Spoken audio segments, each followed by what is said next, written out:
Matt, are you really going to miss the birth of your child just to close a deal? Deal's worth more than you're ever going to be, Stacy, Matt replied, his voice cold and detached as he fixed his tie. I stared at him, a lump forming in my throat. How did we get to this point? At 36 weeks pregnant and on maternity leave, I had slowly become accustomed to Matt's increasing absence. His real estate career consumed him, leaving little room for our marriage. Before my pregnancy, I was a dedicated marketing executive. Now, my days were filled with preparing for our baby boy, while Matt's days were filled with contracts and property viewings. Angie, my best friend since college, had been an incredible support. Stacy, you need to stop worrying about Matt and focus on yourself and the baby, she often said, her voice firm but kind. Easy for you to say, I replied once, tears pooling in my eyes. You're not married to a ghost. Angie squeezed my hand. You deserve better. Remember that. My parents, Lydia and Fred, lived nearby and were another source of steadiness in this storm. Dad helped set up the nursery, while Mom fussed over me, making sure I ate well and rested.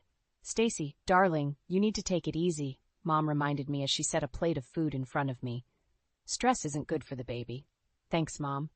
I forced a smile, eyes darting to my phone, hoping irrationally for a message from Matt. But there was nothing. Days turned into nights, and Matt's empty promises became a grim routine. He'd drag himself home late, reeking of deals and desperation. Busy night? I asked one evening when he finally stumbled in. Don't start, Stacy. I closed a huge deal today, he snapped, barely glancing at me. The tension grew, but I clung to hope that the birth of our child would bring him back to us. One late afternoon, while resting on the couch, the door clicked open.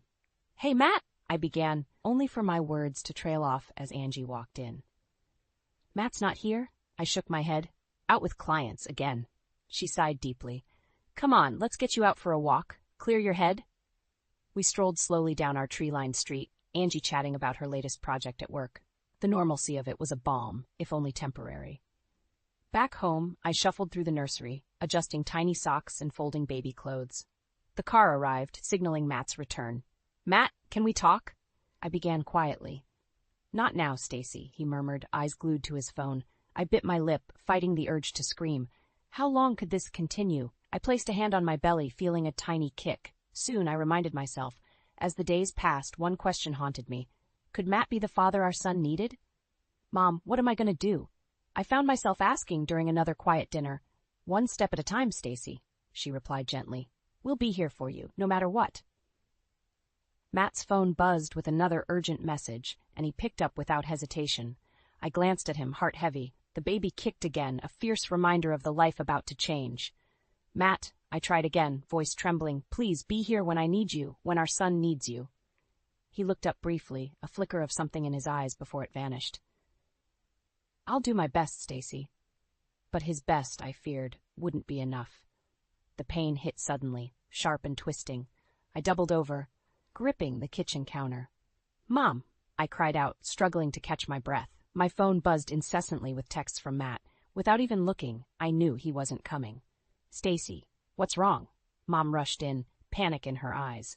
I think it's time, I panted. Mom grabbed the hospital bag, guiding me to the car as Dad fired up the engine.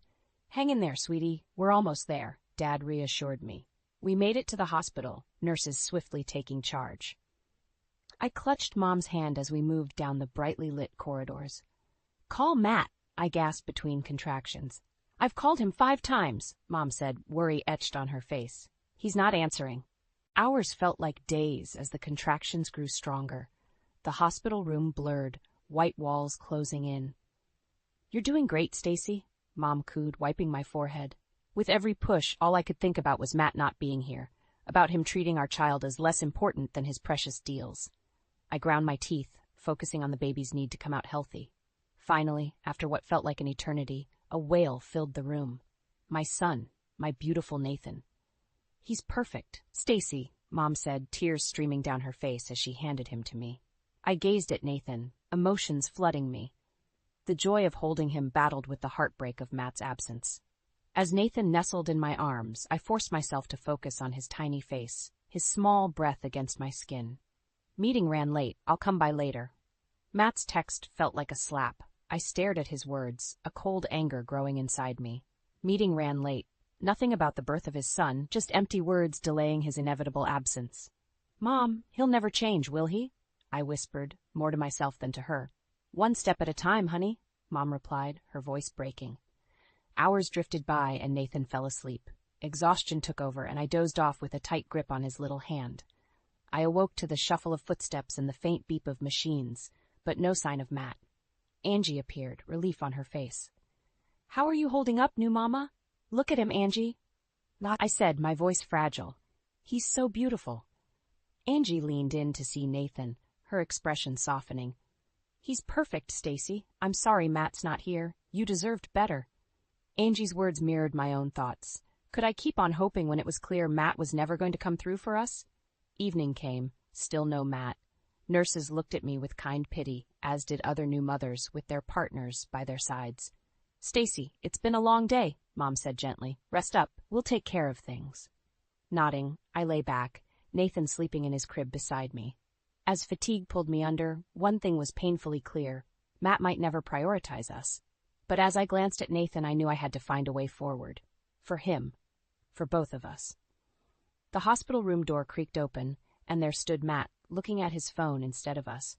I glanced up from Nathan, my heart heavy with disappointment.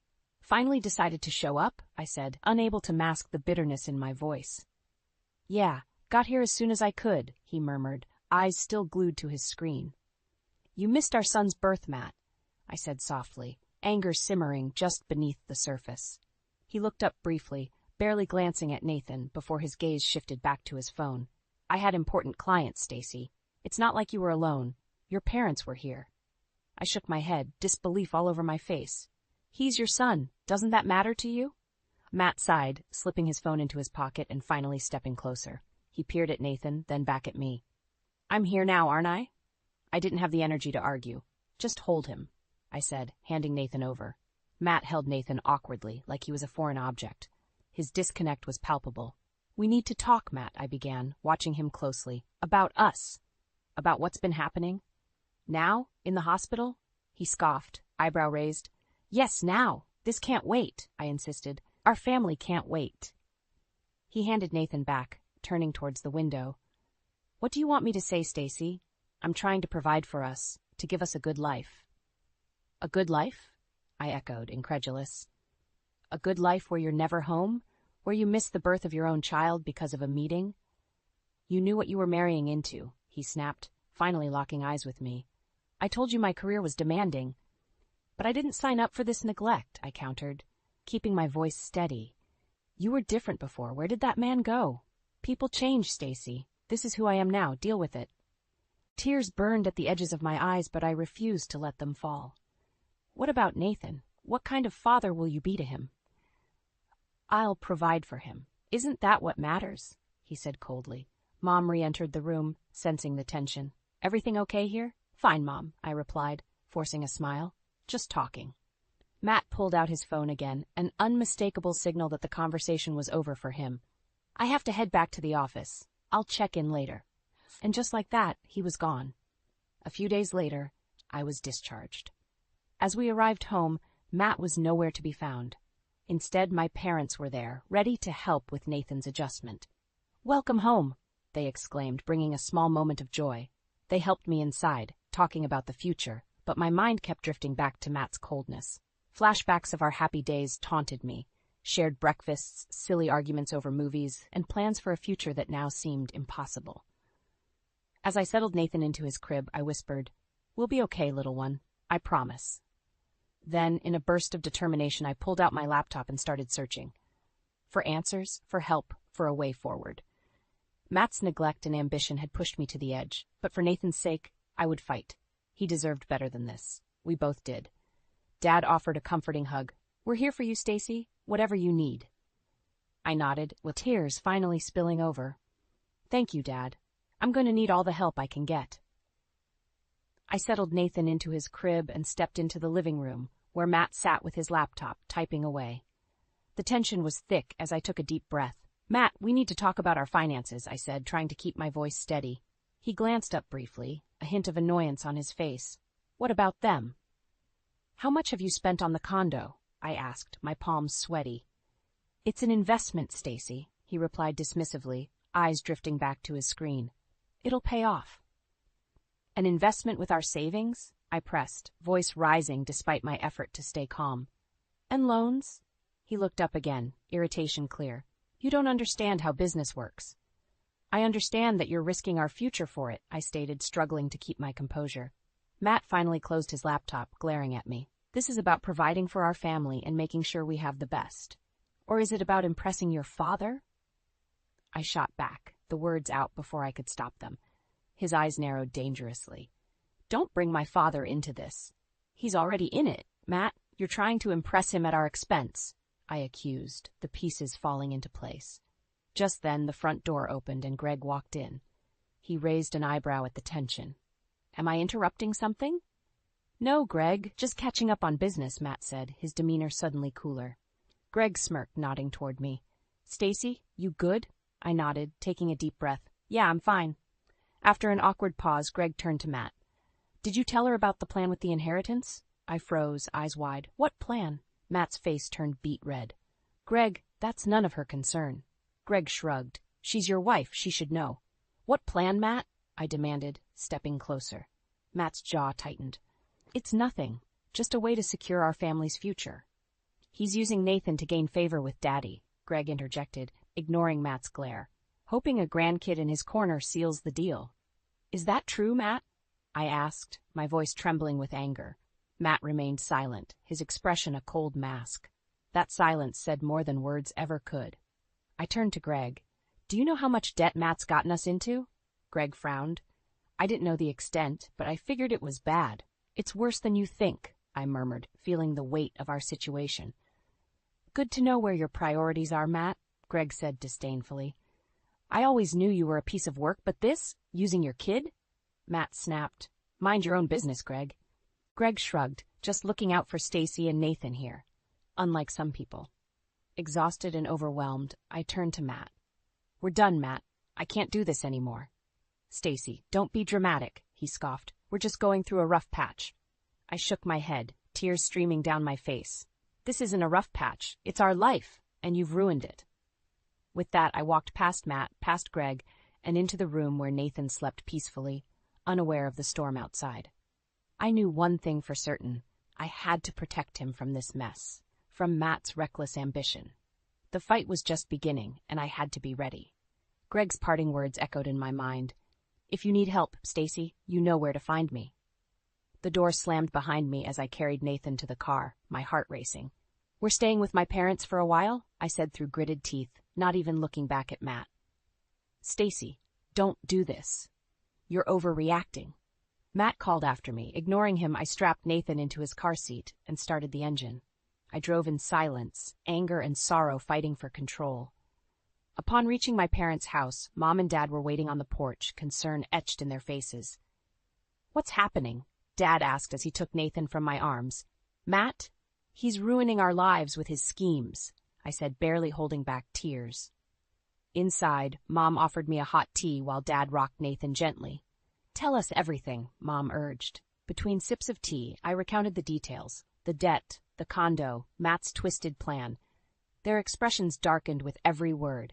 He has the nerve to use Nathan as a pawn, Dad growled, his protective instincts kicking in. We'll sort this out. Later that evening, while Nathan napped, my phone buzzed. It was a message from Matt. We need to talk. Come home. I shook my head, knowing a meeting would only end in more frustration. Instead, I opened my laptop and began searching for legal advice. A fighting spirit gripped me. I couldn't let Matt ruin our lives. Days turned into a week. My parents helped with Nathan, providing a stable environment I sorely needed. Meanwhile, I met with several lawyers, finally retaining a fierce one who assured me I'd have a fighting chance. A knock on my parents' door startled me one evening. I opened it to find Matt standing there, an unfamiliar coldness in his eyes. Stacy, enough of this game. Come home, he demanded. This isn't a game, Matt. You've jeopardized our future, I replied, standing firm. You're making a big mistake, he sneered. Make this easy and come back. I crossed my arms, blocking the door. I won't let you drag Nathan and me down with you. Fine, he spat, tossing an envelope at me. Divorce papers. You're holding me back anyway. I stared at the envelope, shock rendering me speechless. Matt turned and walked away without another word. Mom came to stand beside me, her presence grounding me. What did he want? He's divorcing me, I whispered, the weight of the words crushing. Mom hugged me tight. We'll get through this, Stacy, together. Returning inside, I flipped through the papers. Anger welled up. Matt had not only left me, but he had also outlined visitation rights and property divisions that favored him outrageously. No way would I let him get away with this. Days later, I learned from mutual friends in whispered conversations that Matt had moved in with a wealthy client, Celeste. The betrayal added fuel to my fire. Mom, Dad, I'm fighting back. I'm not letting Matt walk over me, I declared one morning. Good for you, Dad said, pride in his voice. Angie also stepped up, offering support. You've got this, Stacy. Nathan deserves better, and so do you. Preparations began in earnest. My lawyer gathered evidence of Matt's neglect and financial recklessness. Greg's surprising support came as an unexpected boon. He hated Matt's tactics as much as I did. One evening, Greg said, Stacy, if you need anything, count on me. Matt's dug his own grave, and I'll help you cover him up. Nathan cooed in his crib while I fed him, my resolve strengthening. We're going to be okay, Nathan. I'll make sure of it. Despite Matt's attempts to drag us down, I felt a growing sense of purpose. The courtroom confrontation was coming, and I knew I had to be ready. For Nathan. For our future. For justice. Courtrooms always felt cold, no matter the season. Sitting beside my lawyer, Mrs. Hayes, the tension in the air thickened. Matt sat across from us with his attorney, looking smug as ever. Your Honor, Mrs. Hayes began, her voice strong and clear, we present evidence of Mr. Miller's financial recklessness and neglectful behavior towards his family. My heart pounded as she laid out documents showing Matt's misuse of our savings and the loans he'd taken without my knowledge. Pictures of unfinished nursery projects and messages ignored while I was in labor flashed on the screen. Matt's attorney, Mr. Collins, tried to counter. These are measures Mr. Miller took to ensure financial stability. His investment in the condo is for the family's benefit. Mrs. Hayes didn't miss a beat. That so-called investment jeopardizes their future. More importantly, Mr. Miller's neglect cannot be justified. She turned towards me, offering a reassuring nod. Stacy, could you explain how Mr. Miller's actions have impacted your life and the life of your son? I stood, my legs slightly trembling but my voice steady. Matt has been absent, physically and emotionally. He missed our son's birth because he was at a meeting. He took our savings and put us in debt for a condo to impress clients and gain his father's approval.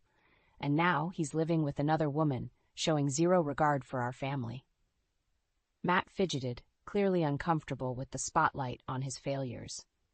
A few days later, while preparing for another round in court, a knock on my door revealed Greg. I have something that might help, he said, handing over a folder. I opened it to find emails and text messages, proof of Matt's deceit and manipulation. That deal with Celeste, the financial strain, it's all here, Greg said. Use it. The next day in court, Mrs. Hayes presented Greg's evidence. Your Honor, these documents show Mr. Miller's manipulation of his own wife and his financial recklessness. Matt's face drained of color as every dirty detail was laid bare before the judge. As court recessed, I overheard Matt arguing with Celeste on a phone call. I did this for us. You knew what this was. He barked, but the line went dead. Celeste had hung up on him. His relationship with her crumbling was a small but satisfying vindication. Back in session, Matt was forced to admit his failings under cross-examination. His facade was crumbling, and the courtroom could see it. Finally, the judge spoke, her voice firm and decisive. Given the evidence presented, it is clear that Mr. Miller's actions were detrimental to the family's welfare. Full custody of Nathan Miller is awarded to Stacy Miller.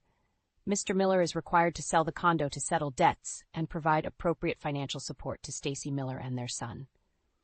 A weight lifted off my shoulders.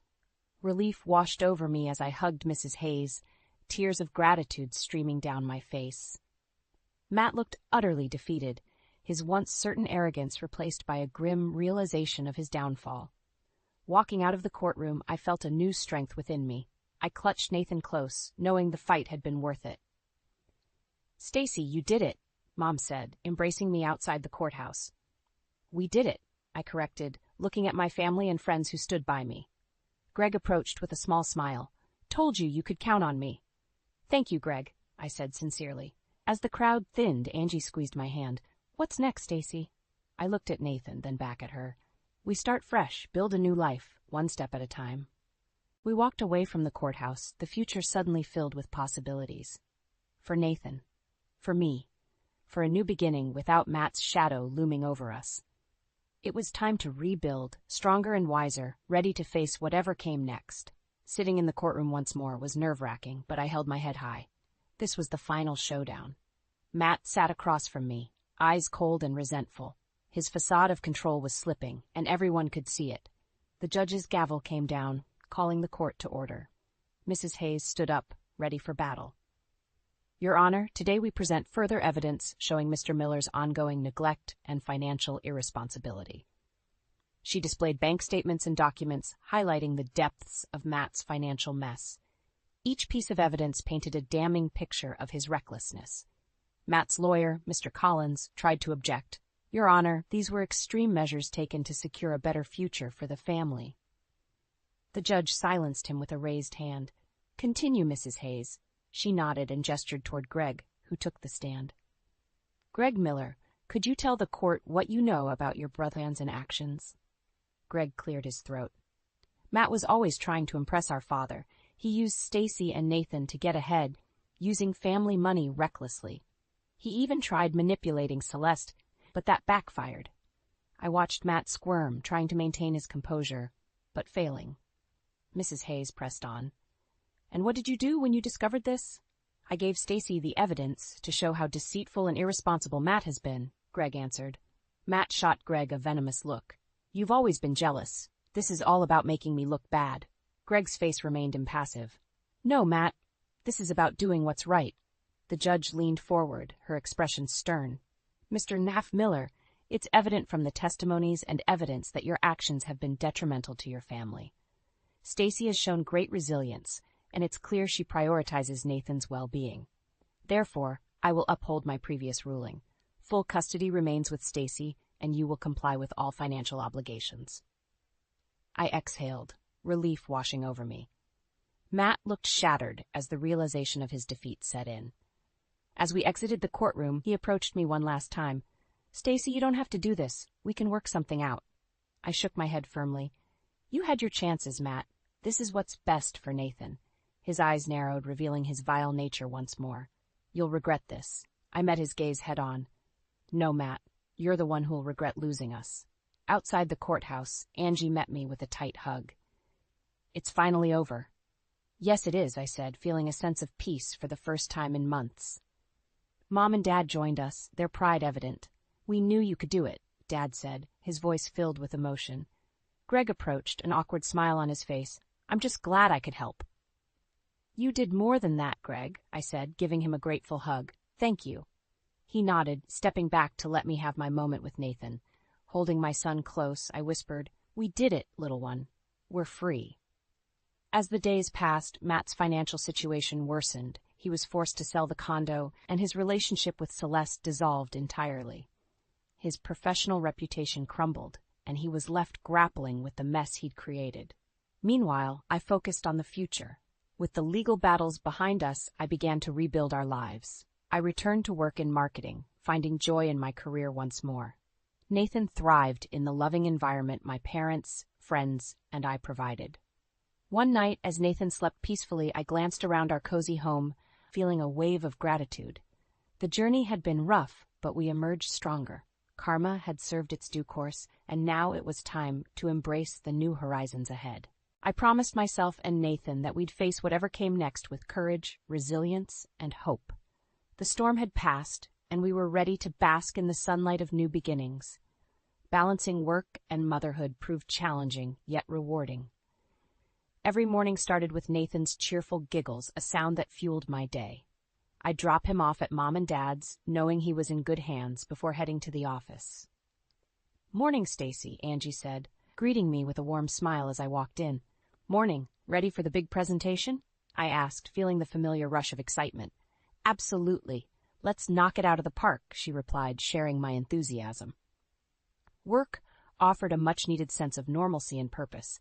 I threw myself into projects determined to showcase my skills and rebuild my career. My team rallied around me, respecting the balance I struck between being a professional and a mother. Back at home, evenings were filled with laughter and warmth. Nathan took his first steps, and I celebrated every milestone with my parents. Life started feeling like a new kind of normal. One evening, while feeding Nathan, my phone buzzed. A text from Greg. "Can we meet? Need to discuss something important." Curious but cautious, I agreed. We met at a local cafe where Greg's expression was serious. "Stacy, there's something you need to know," he began, his tone grave. "Matt's been trying to undermine you at the office, spreading lies to our father, hoping to turn him against you." My heart clenched. "Why won't he just leave us alone?" "Because he can't stand losing," Greg replied. "But listen, I've got an idea. There's still money involved from Dad's business, and I want to make sure Matt doesn't get his hands on it." I nodded, desperate to protect Nathan's future. "What do you need from me?" "Just your support. Together, we can redirect Dad's investments to benefit Nathan." "It's what he would have wanted," Greg explained. "It was risky, but I trusted Greg. All right, let's do this." Over the next few weeks, Greg and I worked tirelessly to secure the investments. We presented our case to his father, backed by evidence of Matt's manipulations. The old man listened, eventually agreeing to our plan. Matt's downfall continued. His schemes backfired, and he was left to grapple with the repercussions. Meanwhile, Greg and I ensured that Nathan's future was secure. One day, while playing with Nathan at the park, I felt a deep sense of peace. Angie joined us, watching Nathan toddle around with a grin on her face. "How's it feel to finally have everything sorted?" she asked. "Honestly, it's freeing," I responded, watching my son's joyful expression. "I didn't think we'd get here." Angie patted my shoulder. "You're stronger than you ever knew." As the days passed, Matt's presence in our lives faded. He struggled to find stability, his once promising career in shambles. Karma had come full circle, and he was forced to face the consequences of his actions. Meanwhile, I thrived. My career flourished, and Nathan grew up in a loving, supportive environment. We weren't just surviving, we were thriving, building a future full of hope and promise. In a final gesture of gratitude, I decided to help Greg. His loyalty and support had been invaluable. Redirecting some of the investments to aid his startup, I ensured that Matt's former schemes benefited someone who truly deserved it. One evening, as the sun set, I sat on the porch with Nathan in my lap, feeling a deep sense of contentment. I had fought hard, and it had paid off. The future looked bright, and I was ready for whatever came next. Looking at the horizon, I whispered, "We've come a long way, little one. This is just the beginning." Nathan giggled, and I smiled, filled with hope and confidence. We were ready to embrace our new horizons together, stronger than ever.